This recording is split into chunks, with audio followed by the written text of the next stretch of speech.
pada saat wisuda, kenapa kita begitu kita wisuda dipakai toga nih, pinjaman tali kiri ke kanan. Nah, itu artinya adalah rektor ngomong, kok pakai otak kananmu biar hidup kalau nah itu kita sama hidup ini latih otak kiri terus. Soalnya hidup ini kalau pakai kiri kanan hidup, kalau kanan baru hidup. Makanya itu kita dipindahkan tali kiri ke kanan tuh disuruh rektor ngomong itu deh tuh, kok pakai otak kananmu biar kau hidup deh. Dan makanya kenapa mahasiswa wisuda pakai hitam, suram hidupnya bapak ibu, gelap deh. Nah itulah dia penyebab, itulah arti sebenarnya. Jadi makanya di sini saya akan mencoba mau aktifkan otak kanan bapak ibu. Kita saat berhitung, kita sedikit hiburan dulu, sekarang kita joget-joget dulu, oke? Biar semangat sedikit sebelum nanti masuk sedikit lagi materi saya. Sedikit saya beritahu, sebenarnya bapak ibu, makanya kenapa bukan khususan yang kelas. Tidak pernah diajar oleh orang sumber bahwasanya sebenarnya bisnis itu sains dan matematis bapak ibu. Bisnis itu alias ilmu pasti, bahasa emosi. Selama ini diajar ada ilmu sosial, ilmu ramalan, ujuk-ujuk, ilmu terka-terka, feeling. Enggak bapak ibu, bisnis itu ilmu pasti. Kalau udah pasti berarti pasti. Jadi kalau mau sukses lakukan ini pasti. Nah itu dia. Tapi tidak pernah diajar oleh lain tentang filosofi dan dasar bisnis itu sebenarnya bagaimana. Makanya saya bilang bisnis itu pasti, bisnis itu adalah sains dan matematik. Kenapa angka-angka banget? Hidup ini semua butuh angka bapak ibu. Kita aja kalau mau nikah, laki-laki harus siapkan duit. Ditanya berapa nilainya? Angka. Kita masuk kamar mandi, ada angka. Nah makanya hidup itu butuh angka. Bisnis juga gitu. Nah, semua ada angka. Termasuk dalam kita menetapkan harga jual. Menetapkan harga jual itu nggak sembarangan bapak ibu. Ada rumusnya. Nanti saya bongkar pasti semua terkejut. Karena itu soalnya UMKM itu masih berdagang. Oke, nah fungsi penerapan manajemen itu harus ada ini dia. Pertama harus buat perencanaan. Saya itu UMKM tidak pernah merencanakan, merencanakan laporan keuangan, merencanakan pengeluaran, merencanakan biaya yang harus keluar berapa, merencanakan bahan baku modal untuk dijual lagi berapa. Sudah berencana supaya jalannya masih ngomong kan? Oke, lalu yang kedua adalah dikelompokkan. Nah dikelompokkan bagaimana bapak ibu? Kita punya modal, kita harus tahu ini modal mau kemana. Itulah dia kalau bicara kita manajemen. Kalau kita bicara manajemen keuangan. Lalu pengelolaan sumber dayanya harus tahu. Pengusaha itu tidak pernah mengatakan apa aku bisa buat, apakah aku bisa buat ini enggak. Selalu kalau UKM itu gini, lagi viral nih, lagi tren, lagi terkenal, lagi laris manis. Langsung dalam hatinya pikir apa? Bisa nggak aku buatnya? Nah ini kalau pertanyaan UMKM. Tapi kalau kita seorang pengusaha, pertanyaan cuma satu, siapa yang bisa buat? Nah itu dia. Nah sama seperti dalam buku saya nulis buku, saya bilang semua ini dia. Ada keuangan, marketing, pemasaran, produksi, distribusi, dan kelima adalah SDM. Nah jadi bicara manajemen, kita manajemen dimahali dalam suatu perusahaan. Nah, tapi kita akan membahas semuanya karena kita fokus pada nomor satu. Nah, keuangan, karena sesuai judulnya. Kenapa yang pertama itu keuangan? Karena itu bapak ibu, keuangan lah yang paling pertama. Dari situ kita bisa tahu berapa strategi marketing apa yang harus kita buat, berapa modalnya, siapa pelakunya, siapa yang gerakan, siapa yang tanggung jawab, produk apa yang kita jual, apa produksinya, lalu distribusinya kemana, berapa modalnya, siapa pelakunya, sumber daya manusia, siapa mau kita rekrut, berapa gajinya. Pertama kali adalah keuangan. Makanya bicara keuangan itu sebenarnya bukan masalah akuntansi, pandai hitung, buat lapor rugi, enggak bapak ibu. Jadi kalau dikatakan manajemen keuangan itu adalah ini nih yang harus kita miliki seperti saya bilang tadi. Oke? Sedikit lewat iklan, commercial break. Baik. Nah, bicara saya sih bagaimana cara mengetahui berbisnis dari individu, meningkatkan organisasi, mengalokasikan, menggunakan sumber daya, dan secara waktu juga menghitung resiko dalam menjalankan proyek. Jadi kan bukan bicara keuangan nanti kan, bukan berarti bicara harus pandai laporan keuangan, enggak. Ini ya, mengetahui pertama bisnis itu. Yang kedua meningkatkan, berarti tugas keuangan sekarang meningkatkan keuangan perusahaan. Mengalokasi, kita bisa mengalokasi uang tadi mau kemana-mana aja. Menggunakan, nah uang tadi kita gunakan kemana aja. Lalu menghitung, kita bisa hitung namanya risiko dan proyek. Oke? Nah, di bicara keuangan itu sebenarnya organisasinya adalah ini bapak ibu. Bukan seorang akuntan yang menulis laporan keuangan, itu staff namanya. Kalau dia seorang betul-betul seorang keuangan adalah minimal dia adalah seorang, kalau di organisasi bendahara, di koperasi bendahara. Kalau di perusahaan level tengah itu adalah manajer keuangan atau kepala keuangan. paling tinggi adalah Chief Financial Officer atau Direktur Keuangan. Oke? Nah, istilah keuangan itu adalah pertama ilmu keuangan, ekonomi dan aset lainnya, manajemen aset, keuangan, risiko dan lain-lain, menghitung dan mengatur proyek. Jadi sebenarnya dari hasil tersebut kita bisa dapat jawabannya. Ternyata yang dikatakan keuangan itu tidak sama dengan akuntansi. Nah, akuntansi yang fokus tentang laporan keuangan. Jadi kita sebagai pemilik bisnis nggak perlu panik-panik kali, tahu biar orang aja ngerjakan. Jangan jadi Superman Bapak Ibu. Jadilah orang yang seperti. Kalau kita semua ngerjain, sampai kapan, sampai kiamat pun nggak bisa kita naik kelas Bapak Ibu. Kalau kita masih kita aja sendiri. Nah, makanya segera mungkin pakai. Nah, ini CFO. Tadi saya bilang CFO bukan akuntan. Ini dari dasarnya. Oke. Baik. Nah, berkelanjutan, untung besar, benar ya? Valuasi naik, valuasi nilai saham perusahaan, cash flow sehat, aset banyak, kan ini harapan semua. Tapi mau bagaimana kita mewujud ini semua UKM kalau kita jadi nggak paham tentang ilmu keuangan? Nah, bicara macam ini aja valuasi, mungkin UMKM banyak nggak tahu. Soalnya kalau kita paham ini, kita cari modal tuh gampang cari investor. Dan saya sudah melakukan Bapak Ibu. Pada saat di tahun 2019-an, 2020, saya bangun bisnis semua 7 perusahaan saya itu pakai duit orang, bukan duit saya. Saya pakai investor. Konsepnya adalah valuasi. Hingga saya bisa dapatkan 1 miliar. Nah itu. Dan karena itu dengan ilmu saya punya itu, makanya saya pernah juara di Amerika. Nah, jadi makanya penting sebenarnya kalau mau naik kelas harus tahu ilmunya. Dan terus semua Bapak Ibu mungkin berpikir, karena Bapak ini abang ini adalah orang kaya. Enggak Bapak Ibu. Saya orang biasa-biasa. Bapak saya mana saya sih. Saya orang yang biasa dan saya bukan terlahir dari orang sultan. Tapi saya terlahir dari bawah. Saya benar-benar dari UKM Bapak Ibu. Sebenarnya bukan belajar masalah laporan laba rugi, bukan itunya. Nah, oke. Ini ya, kalau dalam mobil ada gas rem, di bisnis ada juga gasnya itu CEO, rem itu CFO, orang keuangan. Ini pelaku, ini ownernya, ini orang keuangannya. Makanya cari orang keuangan terus benar-benar orang keuangan. Nah, saya mungkin bisa menjaga itu 45 karena saya benar-benar ketemu orang yang ngerti dalam posisi ke direktur keuangan. Oke, semua bisa terkontrol karena semua sudah kita rencanakan. Oke. Nah, jadi seorang keuangan itu dia harus tahu masa lalu, masa sekarang, dan masa depan. Karena sehidupnya terus berubah. Gak selamanya seperti yang kita harapkan anteng-anteng aja, lurus-lurus saja. Nah semua itu punya, itu semua berubah. Contoh, dulu jualan kalau offline itu adalah yang paling hits di dunia UMKM. Sekarang online, itu bergeser dengan cepat. Nah sekarang lagi, dulu dan sampai detik ini sebenarnya saya sedih sebenarnya. Semua narasumber mengajarkan kalau mau bicara marketing harus tahu siapa target marketnya, berapa umurnya, laki-laki atau perempuan, masih kayak seperti itu. Di zaman sekarang itu nggak ngaku Bapak Ibu. Itu strategi marketing 1.0, sekarang di 2.0 sudah beda. Nah, tapi nggak ada yang tahu dan nggak bisa jelaskan. Nah, tapi saya tahu. Oke? Nah, 5 skill. Dia ada orang-orang yang harus seorang pemimpin. Nah, apapun ceritanya kalau kita pelaku usaha harus seorang pemimpin, punya skill pemimpin. Nah, ini UKM nggak banyak miliki. Ya. Nah, inilah tugas seorang manajemen keuangan sebenarnya. Jadi bukan harus buat masalah keuangan. Nah, kita tahu tapi jangan sampai kita yang terlibat. Karena kalau kita terlibat jadi kerjaan. Kalau mau ingin kita harus catat harinya, hari ini bisa transaksi penjualan dicatat, tanggal sekian penjualan sekian, nilai sekian. Nah, baru ada pengeluaran hari ini belanja ini pada tanggal sekian, jadi belanja ini produknya apa, berapa harganya. Nah, itu semua nanti kan direkam masuk ke dalam namanya laporan laba rugi. Laporan laba rugi itu dia sederhana, yaitu hanya sebuah form. Nanti ada saldo sama kredit. Sorry. Nah, debit kredit baru saldo. Nah, inilah dikatakan namanya laporan laba rugi.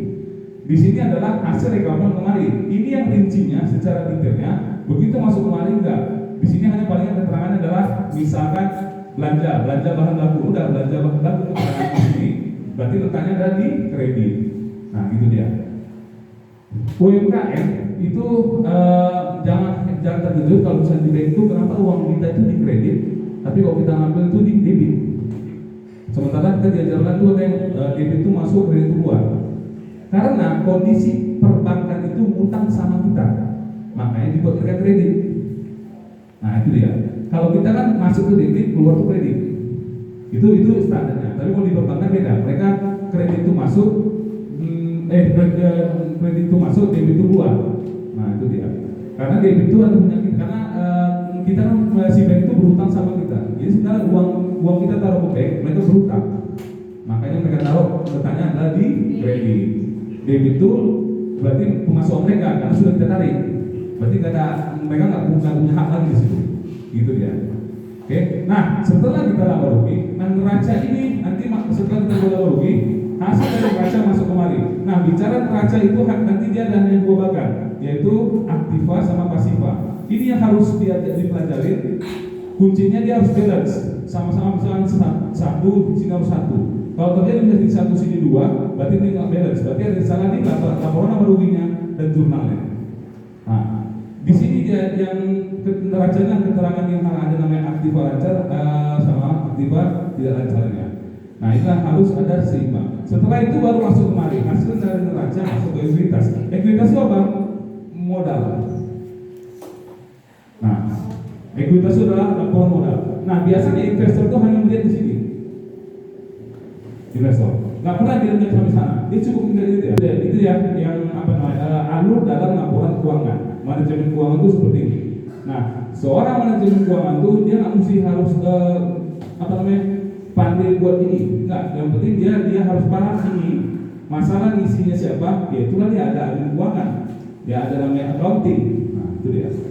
Accounting itu tugasnya ini membuat gua ini hasil dari sebuah ini baru masuk kemari. Nah, di sini orang akuntan nanti bisa harus mengenai. Di sini orang audit tadi melihat kalau tidak seimbang berarti ada salah pencatatan atau ada kecurangan. Dia nampak ya, karena kuncinya dia harus balance, sama-sama satu sini satu. Nah, dan setelah itu rekor semua, akhirnya semua ada di sini. Inilah akhirnya di laporannya. Nah, makanya kalau investor hanya melihat di sini saja, dia akan minta pasti satu lembar ada permodalan. Makanya selalu kalau memang benar-benar dia seorang investor, dia pasti hanya bisa lihat laporan ekuitasnya. Nah, itu aja. Nah, itu dia yang harus dipahami dan dipelajari oleh UMKM. Nah, sederhana aja kalau UMKM itu saat ini dalam pencatatan keuangan, yang penting harus disiplin. Catat aja, harian itu harus dicatat. Berapa masuk, berapa keluar, artinya keluar tadi belanjanya apa saja, sekecil apapun dicatat, supaya kita tahu berapa kondisi keuangan kita. Nah, kalau UMKM aja mentoknya di sini jelas. Kalau sampai sini sudah aman, ya sudah berhasil untuk naik kelas. Di sini banyak UMKM itu masih berantakan, karena yang mereka tahu adalah ya mereka buka usaha, setelah buka usaha belanja tadi jadi barang, jual, selisihnya untung, begitu. Nah, itu belum naik kelas namanya, belum jadi pengusaha, dia masih seorang pedagang. Oke? Nah, dalam bisnis ada namanya kan distribusi. Nah, distribusi. Nah, ini yang sekarang mau saya jelaskan adalah saya sampaikan inilah alur distribusi, di mana ending akhirnya adalah end user. End usernya adalah konsumen. Nah, semua perusahaan besar ataupun kecil harus paham ini supaya kita tahu produk kita mau dibawa kemana. Nah, apa yang pertama? Yang pertama itu adalah produsen.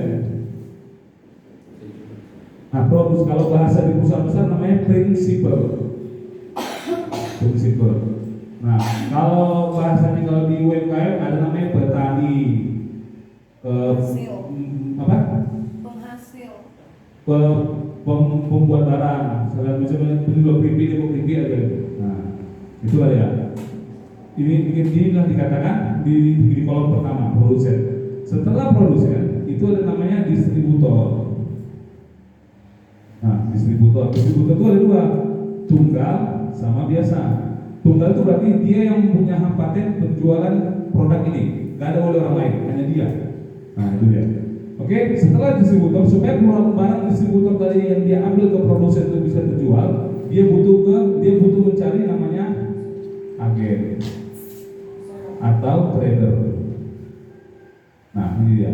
Nah, setelah trader ini membeli ke distributor supaya barang laku, dia masuk ke kemarin namanya retailer. Nah, retailer itu ada dua, grosir sama kedai minimarket. Nah, ini grosir yang paling besar. Nah, barulah masuk ke end user. Nah, di retailer itu ada model distribusinya yang harus dipahami Bapak Ibu, bahwasanya ada namanya MT, JT, sama AT. Apa itu MT? MT itu adalah modern trade, yaitu seperti kemarin Alfamart. JT, general trade, yaitu general trade, yaitu toko-toko yang tradisional, toko-toko seperti biasa. Oke. AT itu adalah alternatif trade. Artinya di luar dari ini ada yang lain. Apa itu? Ya sekarang yang modern ada namanya reseller. Jadi reseller itu adalah letaknya ada di AT. Nah, kembali lagi kita kalau bisa punya produk, kuncinya kalau kita bisa bertahan, kita harus tentukan dulu. Namanya adalah model bisnis. Ini harus ditentukan dulu. Kita mau main apa? Mau main MT, JT atau AT?